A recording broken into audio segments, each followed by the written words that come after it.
Mbak Zena, kalau saran dari Bang Kamarudin udah cabut aja bandingnya Ricky. Kalau nggak nanti lebih berat loh, bisa jadi sumber hidup katanya.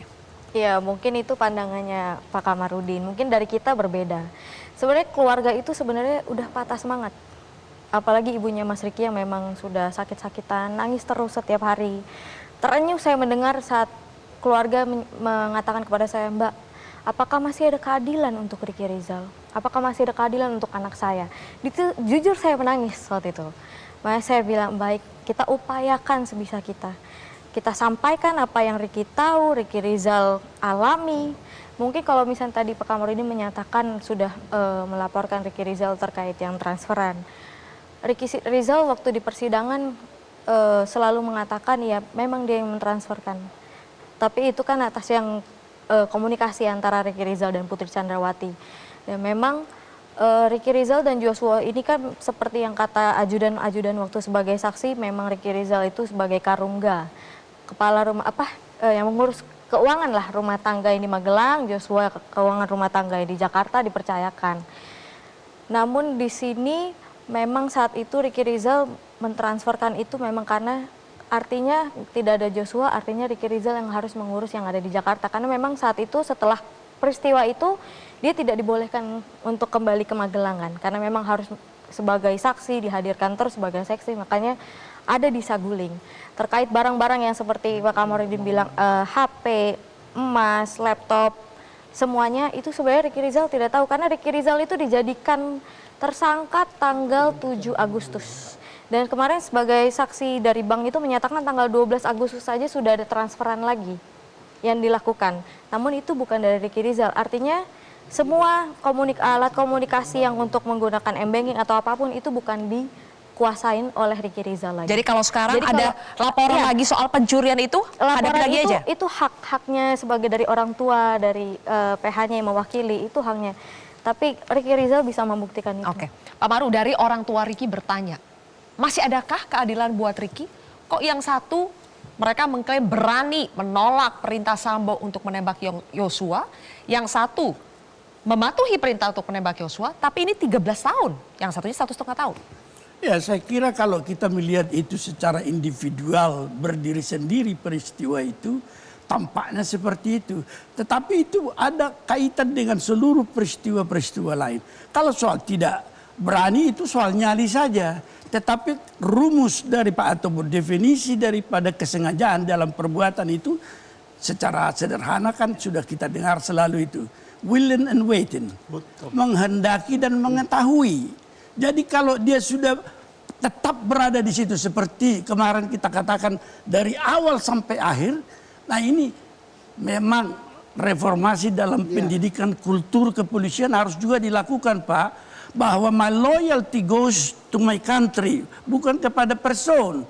Kalau Anda bayangkan waktu Trump, sesudah peristiwa 6 Januari, sesudah pemilu kerusuhan di Capitol City, dia memerintahkan supaya supir membawa mobil ke Capitol, di mana kerusuhan itu terjadi. Tapi ajudan, yaitu anggota CIA mengatakan, sorry sir, kita harus kembali kepada Gedung Putih. Kita harus kembali. Trump memaksa, dia tidak bisa. Jadi loyaltinya bukan kepada Trump. Demikian juga ketika kesaksian dari sekretaris yang menyatakan itu di panitia 6 Januari, dia mengatakan Mayo loyalty bukan kepada Trump, tetapi my country. Berarti begini dia bukan ke Sambo. Ya, berarti begini. Kalau versi Ricky kan dia berani menolak perintah. Tapi itu berani menolak perintah atau tidak punya nyali untuk menembak. Itu beda itu, Mbak Zena. Inilah kalau misalkan konotasinya dibilang bahwa dia hanya menolak menembak, tidak menolak untuk membackup atau amankan. Padahal psikologi forensik itu kemarin sudah yang asesmen waktu pemeriksaan Ricky juga ya, menyatakan bahwa Ricky itu tidak mempunyai sifat yang agresivitas. Dia itu bisa menolak seseorang tanpa menyakiti hati seseorang. Apalagi, Pak Suto, apalagi keadaan Ferdy Sambo saat itu sedang emosi, menangis. Menurut saya seorang Bribka berani menolak aja sudah luar biasa. Dan ketakutan dia, ketakutan dia terhadap Ferdy Sambo. Ya, persoalannya dia diperintahkan menembak di situ. Oh, saya tidak berani. Oke, berarti dia sudah tahu saat itu juga akan ada pembunuhan. Iya. Nah, kejadian tanggal 8 Juli baru terungkap setelah 17 Agustus karena Eliezer yang berani ngomong.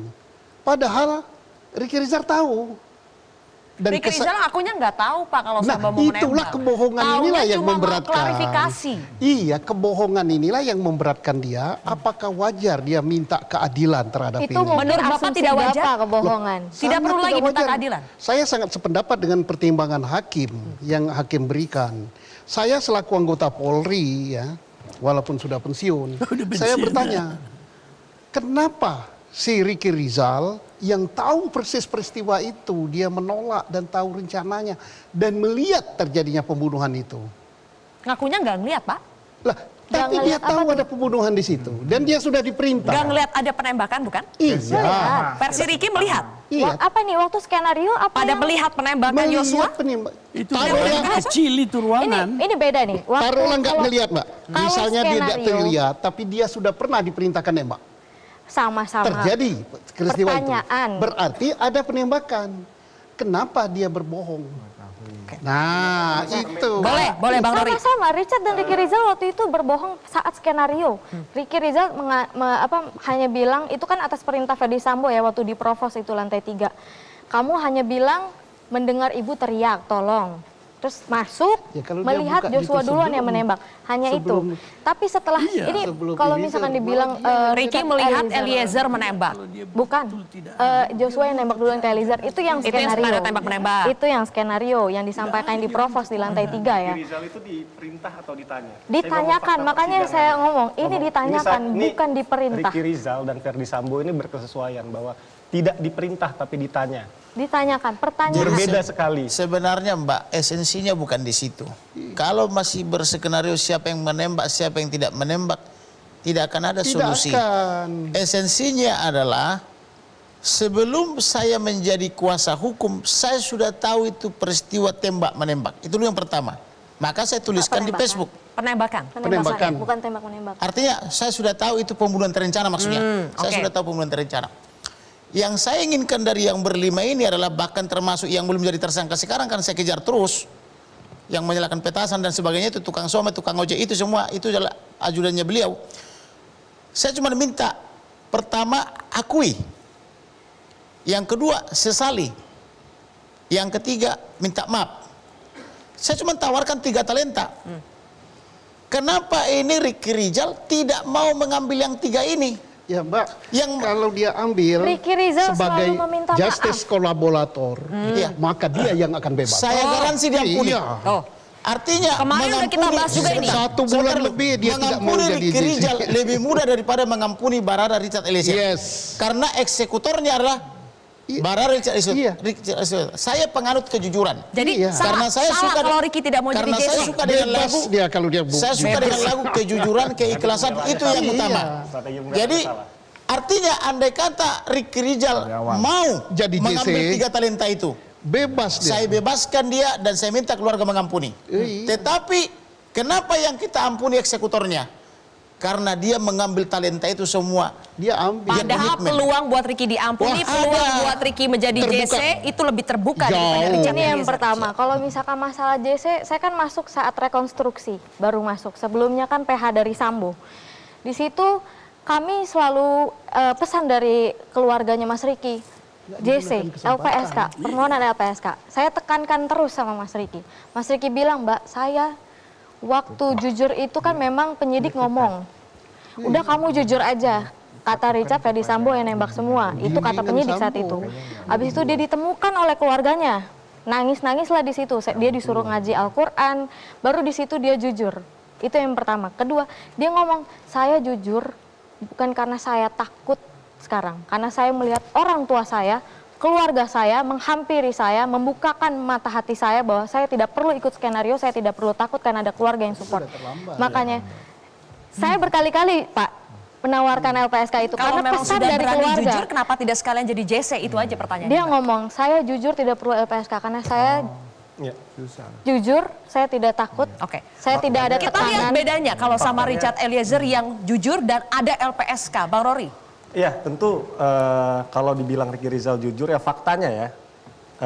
Kalau kita lihat pertimbangan dari majelis hakim, justru kan bukan hanya pertimbangan saat diperiksa sebagai saksi. Saksi. Bahkan sampai diingatkan gitu kan. Iya. Keterangan saudara ini tidak masuk akal, makanya diingatkan kan saudara apakah punya istri, punya anak, itu sudah coba diingatkan agar memberi keterangan yang jujur. Tapi kalau menurut penasihat hukumnya itu sudah jujur, faktanya menurut kesimpulan majelis hakim itu tidak seperti itu. Sedangkan berbeda dengan Richard Eliezer, bahkan yang menarik dibilang oleh majelis dalam pertimbangannya, karena kontribusi dari Richard Eliezer, keterangan dia itu melengkapi alat bukti yang tersisa. Artinya apa? Kan karena alat buktinya ini kan ada yang dirusak dan dihilangkan. Jadi bukti yang tersisa itu karena keterangan Eliezer jadi terungkap perkara ini. Nah itu saya rasa sangat berbeda sekali ya. Kemudian juga kalau dibilang Ricky Rizal berani menolak perintah, kondisinya sangat berbeda ya. Pertama, fakta persidangan, ketika kami tanya kepada Ricky Rizal, dia itu tidak diperintah, bahkan tidak ada dibentak seperti Richard Eliezer. Dia ditanya. Kemudian Ricky Rizal itu setahu saya sudah ikut dengan Verdi Sambo sejak Verdi Sambo masih jadi Kapolres di Brebes kalau nggak salah ya. 2013. Oke, kemudian dia juga paling senior di sana. Kemudian latar belakangnya juga berbeda. Kuat Ma'ruf yang paling senior. Oh, maksudnya yang anggota. Oh, kalau anggota.